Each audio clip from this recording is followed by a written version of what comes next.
সর্বভারতীয় তৃণমূল কংগ্রেসের সাধারণ সম্পাদক অভিষেক বন্দ্যোপাধ্যায়ের এমপি কাপের আদলে মালদা জেলার হরিশ্চন্দ্রপুর ২ নম্বর পঞ্চায়েত সমিতির সভাপতি রিজিয়া সুলতানের উদ্যোগে মশালদাহ যে হাসপাতাল মাঠ, সেই মাঠে শুরু হলো সভাপতি কাপ ২০২৬।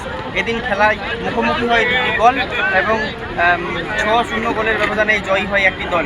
সর্বভারতীয় তৃণমূল কংগ্রেসের সাধারণ সম্পাদক অভিষেক বন্দ্যোপাধ্যায়ের এমপি কাপের আদলে মালদা জেলার হরিশ্চন্দ্রপুর ২ নম্বর ব্লকে সাড়ম্বরে শুরু হলো সভাপতি কাপ ২০২৬।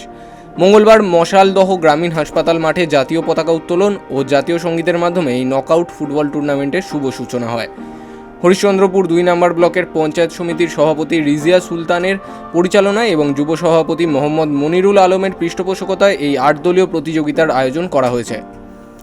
উদ্বোধনী অনুষ্ঠানে উপস্থিত ছিলেন রাজ্যের মন্ত্রী তাজমুল হোসেন, জেলা পরিষদ সদস্য বুলবুল খান সহ একাধিক বিশিষ্ট তৃণমূল নেতৃবৃন্দ। প্রথম দিনের খেলায় মুখোমুখি হয় ভোলা ইস্টার জগন্নাথপুর ও হাজদা এফসি। একতরফা ম্যাচে ৬-০ গোলে হাজদা এফসিকে পরাজিত করে বড় জয় ছিনিয়ে নেয় জগন্নাথপুর। হ্যাট্রিক করে ম্যান অব দ্য ম্যাচ হন অজয় জামাদার। টুর্নামেন্টের মূল উদ্যোক্তা মোহাম্মদ মনিরুল আলম জানান, যুব সমাজকে মাদক ও অসামাজিক কাজ থেকে দূরে রাখতেই এই ক্রীড়া উৎসবের আয়োজন। আগামী ২৬শে জানুয়ারি এই টুর্নামেন্টের মেগা ফাইনাল অনুষ্ঠিত হবে। খেলায় দর্শক ছিল চোখে পড়ার মতো। মালদার হরিশ্চন্দ্রপুর থেকে সানু ইসলাম, বিগ নিউজ বাংলা।